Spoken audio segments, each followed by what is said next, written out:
నమస్కారం చిక్కోలు హృదయ స్పందన న్యూస్ కి స్వాగతం. నేను సతీష్. ముందుగా వార్తల్లోని వివరాలు చూద్దాం. సికిల్ సెల్ ఎనీమియా వ్యాధి నిర్మూలనకు ప్రతి ఒక్కరూ కృషి చేయాలని జిల్లా పరిధిలో ఉండే అన్ని ప్రాథమిక ఆరోగ్య కేంద్ర వైద్యాధికారులు ప్రజలకి ఈ వ్యాధి పట్ల అవగాహన కల్పించాలని శ్రీకాకుళం జిల్లా వైద్య ఆరోగ్య శాఖ అధికారిని డాక్టర్ కె అనిత సూచించారు. ఈ మేరకు గురువారం స్థానిక కార్యాలయంలో సికిల్ సెల్ ఎనీమియాకు సంబంధించిన బ్యానర్ను ఆమె ఆవిష్కరించారు. ఈ సందర్భంగా మాట్లాడుతూ అనుమానాస్పద వ్యక్తులకు రక్త పరీక్షలు నిర్వహించాలని ఆదేశించారు. ఈ వ్యాధి ముఖ్యంగా ఎర్రక్త కణములకు సంబంధించి వ్యాధిని, ఇది జన్యుపరంగా తల్లిదండ్రుల నుండి సంక్రమించినని, రక్తంలో ఎర్రక్త కణముల సంఖ్య తగ్గడం, కళ్ళు పసుపు రంగులకు మారడం, శ్వాస తీసుకోవడంలో ఇబ్బందులు, అలసట, అంటువ్యాధుల సంక్రమణ, గర్భధారణ సమయంలో సమస్యల వంటి లక్షణాలు ఉంటాయని తెలిపారు. వ్యాధి నిర్ధారణ పరీక్షల కిట్లు ప్రతి ప్రాథమిక ఆరోగ్య కేంద్రంలోనూ, ఆయుష్మాన్ ఆరోగ్య కేంద్రంలోనూ అందుబాటులో ఉన్నాయని, వ్యాధి నిర్ధారణ అయితే హైడ్రాక్సీ యూరియా మాత్రలతో పాటుగా ఐరన్ ఫోలిక్ యాసిడ్ మాత్రలు ఇవ్వాలని, అవసరమైతే రక్తం ఎక్కించవలసి ఉంటుందన్నారు. ఈ సికిల్ సెల్ ఎనీమియా దినోత్సవం పురస్కరించుకుని జిల్లా వైద్య ఆరోగ్య శాఖ కార్యాలయం నుండి 7 రోడ్ల కూడల వరకు ర్యాలీ నిర్వహించారు. ఈ కార్యక్రమంలో deputy DMNHO doctor Mary Catherine, ఏఎన్ఎంలు, ఆశా వర్కర్లు, కార్యాలయ సిబ్బంది పాల్గొన్నారు. శ్రీ శంకర విజయంపై ఆధ్యాత్మిక ప్రసంగం బ్రహ్మశ్రీ శ్రీ సంతోష్ కుమార్ ఘనపాటి ఈ నెల 23వ తేదీ నుంచి 27వ తేదీ వరకు స్థానిక బాపూజీ కళామందిరంలో నిర్వహించబడినట్లు శ్రీ రాజరాజేశ్వరి లలిత మహా త్రిపుర సుందరీదేవి పీఠాధిపతి పెంట రామచంద్రశేఖర శర్మ తెలిపారు. ఈ మేరకు గురువారం నగరంలోని స్థానిక శ్రీ రాజరాజేశ్వరి లలిత మహా త్రిపుర సుందరీదేవి పీఠం ప్రాంగణంలో నిర్వహించిన కార్యక్రమంలో ముందుగా శ్రీ శంకర విజయంపై జరగనున్న ప్రవచనాలపై ముద్రించిన కరపత్రాలను పెంట వాసిష్ఠ కార్తికేయ శర్మ, అందవరపు ప్రసాద్, నిష్టల నరసింహమూర్తి, జంధ్యాల శరత్బాబులతో కలిసి పీఠాధిపతి రామచంద్రశేఖర్ శర్మ ఆవిష్కరించారు. అనంతరం కార్యక్రమ వివరాలను మీడియాకు వివరించారు. 5 రోజుల పాటు స్థానిక బాపూజీ కళామందిర్లో సాయంత్రం 6:30 నుండి 8:30 వరకు శంకర విజయంపై ఆధ్యాత్మిక ప్రసంగం ఉంటుందని వివరించారు. అహం బ్రహ్మాస్మి ఫౌండేషన్ ఆధ్వర్యంలో ఈ కార్యక్రమం మన నగరంలో నిర్వహిస్తున్నట్లు, జిల్లా వాసులు ఈ చక్కటి అవకాశాన్ని సద్వినియోగం చేసుకోవాలని పెంట వాసిష్ఠ కార్తికేయ శర్మ విజ్ఞప్తి చేశారు. దేశ విదేశాల్లో మన దేశంలో అనేక చోట్ల రాష్ట్రాల్లో చేస్తూ ఆంధ్రప్రదేశ్లో ఆఫ్లైన్ రిట్రీట్లు ప్రారంభం చేయటం కోసం శ్రీకాకుళంలో మొట్టమొదటిసారి చేయటం జరిగింది మొన్న జనవరి మాసంలో. వెంటనే ఇక్కడ ఆస్తిక జనుల యొక్క పరమ భక్తిని చూసి వారు ఆనందించి మరొకసారి ఇక్కడ మరొక కార్యక్రమం వారిని అనుగ్రహించడం కోసం చేయటం అని, వారి అనుగ్రహంగా రేపు 23 నుంచి 27 వరకు శంకర విజయం అనేటువంటి మహా ఉత్కృష్టమైనటువంటి గ్రంథాన్ని ప్రవచించడానికి, శంకరాచార్యుల వారి యొక్క పరమ జీవిత విశేషాల యొక్క ఉద్గ్రంథం అది, దాన్ని ప్రవచించడానికి మైసూర్లో ఉన్నటువంటి ఆస్థానంగా ఉండి విద్వాంసులుగా ఉన్నటువంటి మైసూరు వాస్తవ్యులు బ్రహ్మశ్రీ ఋగ్వేద ఘనపాటి బ్రహ్మశ్రీ సంతోష్ కుమార్ ఘనపాటి గారు శ్రీకాకుళం వస్తున్నారు. వారి చరిత్ర, శంకరుల యొక్క చరిత్ర, శంకరుల యొక్క వారి అనుభవాల పీఠ యొక్క విధానం అంతా కూడా రేపు 23 నుంచి అలాగే 27వ తేదీ వరకు మన టౌన్లో ఉన్నటువంటి బాపూజీ కళామందిర్లో మైసూర్ సంస్థాన సంతోష్ ఘనపాటి వారి యొక్క ప్రవచనాలు ఆ సంస్థ తరపున నిర్వహించడం జరుగుతుంది. ఈ సదవకాశాన్ని మన శ్రీకాకుళం ప్రజలకు అలాగే ఇక్కడ ఉండినటువంటి ప్రజలకు కూడా, భక్తులకు కూడా వారు ఇది 2వసారి మనకి అవకాశాన్ని ఇచ్చారు. ఈ అవకాశాన్ని మనందరం కూడా వినియోగించుకొని ఈ భారతదేశంలో మొట్టమొదటిసారిగా అనేక మతములతో పోరాడి ఇదంతా ఒకటే అని చెప్పినటువంటి మహనీయులు శంకరులు. యోగాంధ్ర కార్యక్రమం రాష్ట్రానికి ఆదర్శంగా నిలిచిందని, ఈ స్ఫూర్తితో యోగా ప్రాముఖ్యతను ప్రపంచానికి చాటి చెప్పే అరుదైన అవకాశం మనకు లభించిందని Srikakulam SC APD PDCL Nagireddy Krishnamurthy పేర్కొన్నారు. బుధవారం 80 అడుగుల రోడ్డులో విద్యుత్ శాఖ ఆధ్వర్యంలో బ్రహ్మకుమారీస్ ఏర్పాటు చేసిన యోగాంధ్ర కార్యక్రమంలో ఆయన పాల్గొన్నారు. ఈ సందర్భంగా ఆయన మాట్లాడుతూ పౌరుల ఆరోగ్యంపై ప్రభుత్వం పూర్తిస్థాయిలో దృష్టి సారిస్తోందన్నారు. చారిత్రక ప్రదేశాల్లో యోగాంధ్ర కార్యక్రమాల నిర్వహణపై కలెక్టర్ స్వప్నేందర్ పుణ్కర్ ప్రత్యేక శ్రద్ధ చూపారని, ఆయుష్ విభాగం, యోగా గురువులు, శిక్షకులు, సాధకుల సమన్వయంతో ప్రతి కార్యక్రమం విజయవంతంగా సాగిందని తెలిపారు. అంతర్జాతీయ యోగా దినోత్సవాన్ని పురస్కరించుకొని 4 రోజులుగా శ్రీకాకుళం జిల్లాలో యోగాంధ్ర ఉత్సవాల కొనసాగుతుందని తెలిపారు. ఈ నెల 21న విశాఖపట్నంలో ప్రధాని నరేంద్ర మోడీ పాల్గొననున్న అంతర్జాతీయ యోగా వేడుకలను రాష్ట్ర ప్రభుత్వం ఘనంగా నిర్వహించేందుకు అన్ని ఏర్పాట్లు పూర్తయ్యాయని వివరించారు. ముఖ్యమంత్రి నారా చంద్రబాబు నాయుడు ఆరోగ్యవంతమైన సమాజ నిర్మాణానికి యోగాపై విశేష ప్రాధాన్యం ఇస్తున్నారని గుర్తు చేశారు. యోగా మన శరీరం మనసుపై నియంత్రణకు మార్గదర్శకం సాధనం. ఒత్తిడిని జయించేందుకు ఇది ఉత్తమమైన మార్గం. భారతీయ జీవన విధానంలో ఇది భాగమైపోయిందని వివరించారు. కేంద్ర మంత్రి కింజరాపు రామ్మోహన్ నాయుడు, రాష్ట్ర మంత్రి అచ్చెన్నాయుడు, కలెక్టర్ సహా జిల్లాలోని అధికారుల కృషిని ఆయన కొనియాడారు. ముఖ్యమంత్రి చంద్రబాబు, మంత్రి లోకేష్, ఉప ముఖ్యమంత్రి పవన్ కళ్యాణ్ నాయకత్వంపై ప్రజలకు అపారమైన నమ్మకం ఉందని చెప్పారు. విశాఖలో జరగనున్న యోగాంధ్ర వేడుకలతో ఒక సరికొత్త చరిత్ర రాయబోతున్నామని, శ్రీకాకుళం నుంచి పెద్ద సంఖ్యలో సాధకులు పాల్గొనవలసిందిగా పిలుపునిచ్చారు. ఈ కార్యక్రమంలో EE P Gogeswararao, DEE CH Venkateswararao, AA J Suresh, S Venkatrao, Brahmakumari సంస్థ నుండి జయలక్ష్మి, రమణ, రాధ, నిర్మల, యోగా గురువులు పాండ్రంకి మురళీకృష్ణ, జాడ చంద్రశేఖర్, విద్యుత్ శాఖ సిబ్బంది పాల్గొన్నారు. జాతీయ బీసీ సంఘం జాతీయ అధ్యక్షులు రాజ్యసభ సభ్యులు ఆర్ కృష్ణయ్య, ఆంధ్రప్రదేశ్ రాష్ట్ర అధ్యక్షుడు వై నాగేశ్వరరావు, రాష్ట్ర ఇన్ఛార్జి వై నూకణమ్మ సూచనలతో శ్రీకాకుళం జిల్లా అధ్యక్షులుగా కూటికుప్పల సురేష్ కుమార్ నియమిస్తూ గురువారం కేంద్ర కార్యాలయంలో నియామక పత్రం అందజేశారు. ఈ సందర్భంగా సురేష్ కుమార్ మాట్లాడుతూ బీసీల అభ్యున్నతికి అహర్నిశలు కృషి చేస్తారని తెలిపారు. అధ్యక్షుల ఆదేశాల మేరకు జాతీయ బీసీ సంక్షేమ సంఘం నియమాలను పాటిస్తూ గ్రామీణ స్థాయి నుండి బలోపేతం చేయుటకు అహర్నిశలు కృషి చేస్తారని తెలిపారు. రాష్ట్ర యువజన విభాగం కార్యదర్శిగా నాగల్ల మురళీ యాదవ్, శ్రీకాకుళం జిల్లా కార్యదర్శిగా కవిటి దేవరాజ్, జిల్లా ప్రచార కార్యదర్శిగా కిల్లి కుమారస్వామిని నియమిస్తూ ఉత్తర్వులు జారీ చేశారు. ఈ కార్యక్రమంలో రాష్ట్ర కార్యదర్శి పిల్ల కన్నన్నాయుడు తదితరులు పాల్గొన్నారు. అంతర్జాతీయ యోగా దినోత్సవాన్ని పురస్కరించుకుని విశాఖపట్నంలో ప్రధాని మోదీ హాజరయ్యే యోగాంధ్ర 2025 కార్యక్రమానికి శ్రీకాకుళం జిల్లా నుంచి 20,000 మందిని తరలించేందుకు అధికారులు భారీ ఏర్పాట్లు చేస్తున్నారు. ఈ నేపథ్యంలో 430కి పైగా బస్సులు కేటాయించగా బుధవారం ఆయా బస్సుల ఇన్ఛార్జీలు, స్థానిక శాసనసభ్యులు, ఇతర ముఖ్య అధికార గణంతో కలిసి జిల్లా collector Swapnil Dinakar Ponkar trial run నిర్వహించారు. బస్సులు విశాఖ సరిహద్దు బోయపాలెం చేరుకునే సమయంలో అక్కడి పోలీసుల బలగాలు జిల్లా బృందాన్ని స్వాగతించనున్నాయి. బస్సుల్లో ప్రయాణించే ప్రతి బృందానికి బాధ్యత వహించే ఇన్ఛార్జీలను కలెక్టర్ స్వయంగా ఎంపిక చేశారు. బస్సులు, పార్కింగ్ ప్రాంతాలు, వేదికల వరకు రాకపోకల ఏర్పాట్లు, పాల్గొనే వారికి అందించే అల్పాహారం, టీషర్ట్లు, మ్యాట్లు, వాటర్ ప్యాకెట్లు, మరుగుదొడ్ల లొకేషన్లను కలెక్టర్ డాక్టర్ స్వప్నిల్ దినకర్ పొన్కర్ ఆయా ప్రజాప్రతినిధులతో కలిసి తుది పరిశీలన చేశారు. వేదికలో C16 బ్లాక్ నుంచి మొత్తం 24 బ్లాకులను భీమిలి బీచ్ రోడ్లో శ్రీకాకుళం జిల్లాకు కేటాయించినట్లు సమాచారం. బస్సుల్లో అందించే అల్పాహారాన్ని ఏ ప్రాంతంలో పొందుపరచాలి, ప్రదేశాల వద్ద ఉన్న సహాయకుల సమన్వయం ఎలా ఉండాలి, ట్రాఫిక్, వైద్యం, త్రాగునీటి వంటి విభాగాల సమీకరణపై పూర్తి స్థాయిలో పునరాచరణలు జరిగాయి. అనుభవజ్ఞులైన అధికారులు ప్రతి అంశాన్ని సూక్ష్మంగా సమీక్షిస్తూ యోగాంధ్రను విజయవంతంగా చేయాలన్న పట్టుదలతో పనిచేస్తున్నారని అధికార వర్గాలు తెలిపాయి. ఈ ట్రయల్ రన్కి విజయనగరం పార్లమెంట్ సభ్యులు కలిసెట్టి అప్పలనాయుడు, శాసనసభ్యులు గుండు Shankar, నడుకుతిరి Eswararao, Kona Ravikumar, Boggu Ramanamurthy, joint collector Farman Ahmed Khan, SUDA chairman Korikana Ravikumar తదితరులు హాజరయ్యారు.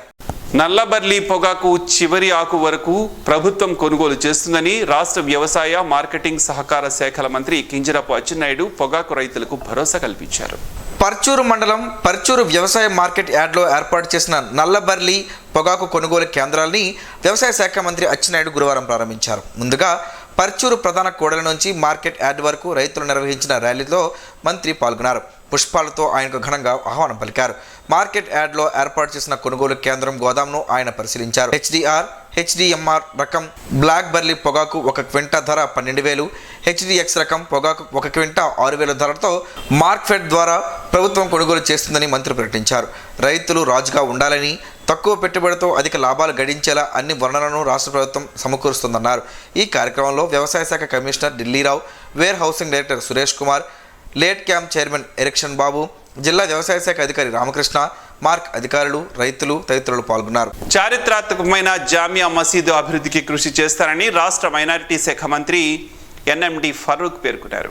నగరంలోని జీటీ రోడ్డులో ఉన్న ప్రాచీనమైన జామియా మసీదును గురువారం ఆయన సందర్శించారు. ఈ సందర్భంగా టీడీపీ మైనార్టీ నాయకులు మంత్రి ఫరూక్ ను స్వాగతం పలికారు. టీడీపీ మైనార్టీ నగర అధ్యక్షులు షేక్ నిజాముద్దీన్ మసీద్ చరిత్రను, ప్రాముఖ్యతను మంత్రికి వివరించారు. ప్రధానమంత్రి 15 సూత్రాల అమలు కమిటీ పూర్వపు సభ్యులు బహదూర్ బాషా మసీదు చుట్టూ ఉన్న ప్రహరీ గోడ శిథిల వ్యవస్థకు చేరుకుందని, తక్షణమే ప్రహరీ గోడ రిపేర్లు, ఎత్తు పెంచడానికి అవసరమైన నిధులు మంజూరు చేయమని మంత్రికి విజ్ఞప్తి చేశారు. మసీదు అభివృద్ధికి ప్రత్యేక నిధులు కేటాయించాలని కోరారు. సమస్యలపై సానుకూలంగా మంత్రి స్పందించారు. యోగా ప్రతి ఒక్కరి దైనందిక జీవితంలో భాగం కావాలని ఎమ్మెల్యే గుండు శంకర్ పేర్కొన్నారు. విశాఖపట్నంలో ఈ నెల 21న ప్రతిష్టాత్మకంగా చేపట్టిన యోగా దినోత్సవంలో ఏర్పాట్లను ఆయన గురువారం పరిశీలించారు. శ్రీకాకుళం జిల్లాకు కేటాయించిన బ్లాక్లను పరిశీలించి సంతృప్తి వ్యక్తం చేశారు. యోగా దినోత్సవం రోజున చేపట్టబోయే యోగాసనాలపై శిక్షణ తీసుకుంటున్న మహిళలను పలకరించి పలు సూచనలు చేశారు. యోగాతో శారీరక మానసిక ఉల్లాసం కలుగుతుందని చెప్పారు. ఈ కార్యక్రమంలో ఆయనతో పాటు జిల్లా కలెక్టర్ స్వప్నిల్ పున్కర్, జేసీ ఫర్మాన్ అహ్మద్ ఖాన్, పరిశ్రమల శాఖ అధికారి సుడా చైర్మన్ రవిబాబు తదితరులు పాల్గొన్నారు. APSC Mala corporation director Bonela Apparao Srikakulam parliament ఎన్నికల పరిశీలకులుగా నియమించబడ్డారు. ఆమదాల వలస మండలం కొర్లకోట గ్రామానికి చెందిన బోనెల అప్పారావు ఈ సందర్భంగా మాట్లాడుతూ తనను గుర్తించిన చంద్రబాబు నాయుడు ఇంతటి బాధ్యతను అప్పగించడం ఆనందంగా ఉందని, పార్టీ అభ్యున్నతికి సామాజిక వర్గ ఉన్నతికి కృషి చేస్తానని తెలిపారు. ఈ సందర్భంగా మంత్రి నారా లోకేష్కు, కేంద్ర మంత్రి కింజరాపు రామ్మోహన్ నాయుడుకు, ఆమదాల వలస ఎమ్మెల్యే పీయూసీ చైర్మన్ కొండ రవికుమార్, ఎమ్మెల్యే గుండు శంకర్లకు కృతజ్ఞతలు తెలిపారు. శ్రీకాకుళం గ్రామీణ మండలం ప్రజలకు తాగునీటి ప్రాజెక్టుకు ఆటంకం కలిగించే అక్రమ ఇసుక ర్యాంపు కార్యకలాపాలపై అవసరమైన చర్యలు తీసుకోవాలని శ్రీకాకుళం రూరల్ మండలం ఎంపీపీ ప్రతినిధి అంబట్టి శ్రీనివాసరావు కలెక్టర్కు వినతి పత్రాన్ని అందజేశారు. జిల్లా కలెక్టర్ సానుకూలంగా స్పందించారు. క్షేత్రస్థాయిలో వాస్తవాలను తెలుసుకుని చర్యలు చేపడతామని కలెక్టర్ పేర్కొన్నట్లు జడ్పీటీసీ ప్రతినిధి హెచ్ఎల్ శ్రీధర్ తెలిపారు. శ్రీకాకుళం సమగ్ర క్షేత్రస్థాయి విచారణ జరిపి 42 గ్రామాలకు త్రాగునీటి సరఫరాకు అంతరాయం కలగకుండా తగిన చర్యలు తీసుకోవాలని, అక్రమ ఇసుక రవాణాను ఆపడానికి బాధ్యులపై కఠినమైన చట్టపరమైన చర్యలు తీసుకోవాలని కోరినట్లు చెప్పారు.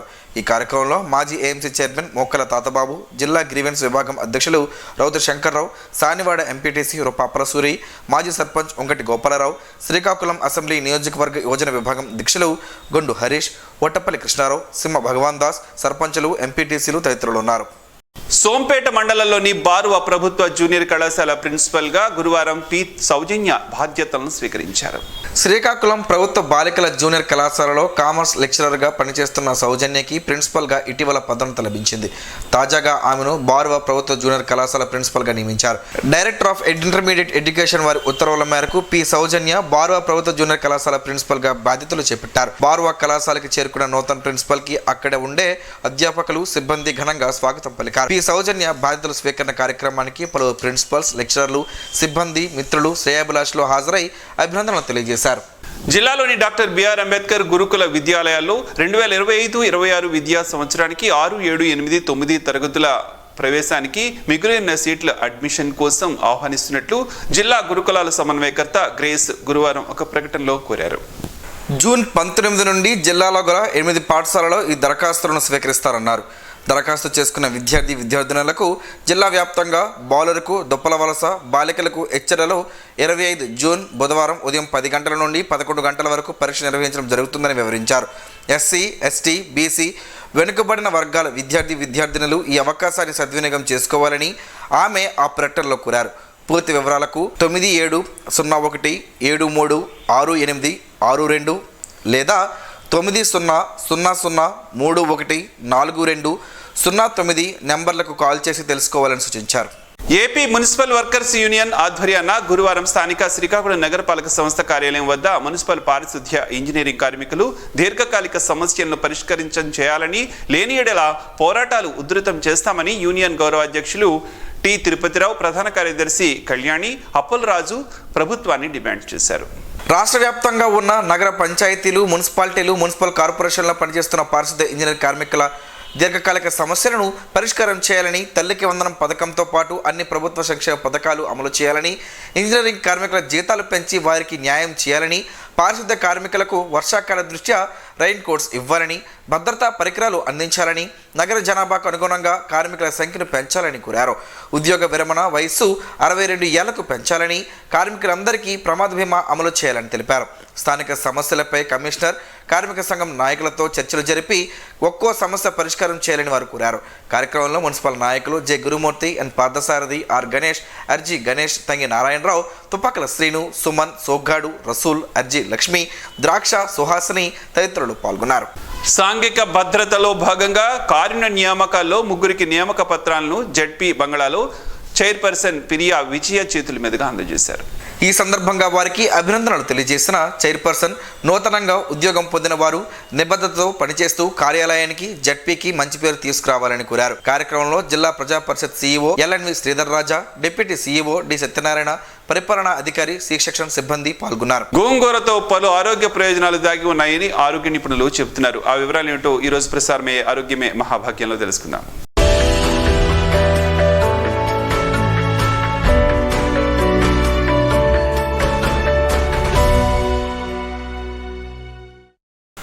గోంగూరను పుంటుకూర అని కూడా పిలుస్తుంటారు. పుల్లటి ఆ పుంటుకూర ఆరోగ్యానికి మేలు చేస్తుందని ఆరోగ్య నిపుణులు చెబుతున్నారు. ఆరోగ్యానికి అవసరమైన vitamin C, A, B, magnesium, calcium, phosphorus, iron, riboflavin, carotenoid ఉన్నాయని వారు చెబుతున్నారు. పుంటికూర తింటే కాలేయానికి మంచిదని, లివర్ టాక్సిన్లను, కొవ్వును తగ్గిస్తుందని, గోంగూర ఆకులను రాత్రంతా నీటిలో నానబెట్టి మర్నాడు పరగడుపున ఆ నీటిని తీసుకోవడం వలన బీపీ కంట్రోల్లో ఉంటుందని, అలాగే కొవ్వు తగ్గుతుందని పలు పరిశోధనల్లో తేలినట్లు శాస్త్రవేత్తలు చెబుతున్నారు. ఎముకల ఆరోగ్యానికి మేలు చేస్తుంది. క్యాన్సర్ ప్రమాదం నివారించడంలో గోంగూర కీలక పాత్ర పోషిస్తుంది అని ఆరోగ్య నిపుణులు చెబుతున్నారు. ఐరన్ లోపాన్ని సరిదిద్దుతుంది. జుట్టును ఆరోగ్యంగా ఉంచడంలో కీలక భూమిక పుంటికూర పోషిస్తుందని ఆరోగ్య నిపుణులు చెబుతున్నారు.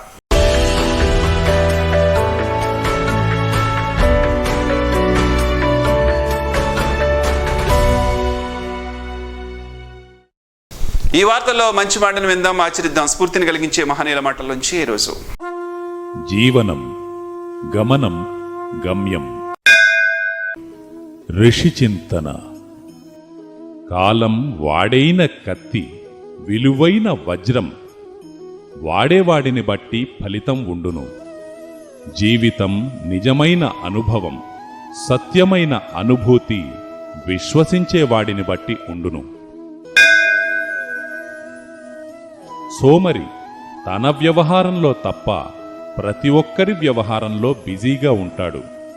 ఋషి తన కష్టములో కాకుండా లోక కష్టంలో చింతనతో ఉంటాడు. ఓం శ్రీ గాయత్ర్యై నమః. ఈ వార్తలు ఇంతటితో సమాప్తం. చూస్తూనే ఉండండి స్పందన న్యూస్, మీ మాటే మా బాట. స్పందన టీవీ ప్రేక్షకుల కోసం స్పందన న్యూస్ ని యూట్యూబ్ లో అందుబాటులో ఉంచడమైంది. SDV స్పేస్ స్పందన అని టైప్ చేసి మీకు అనుకూలమైన సమయాల్లో న్యూస్ ని వీక్షించవచ్చు.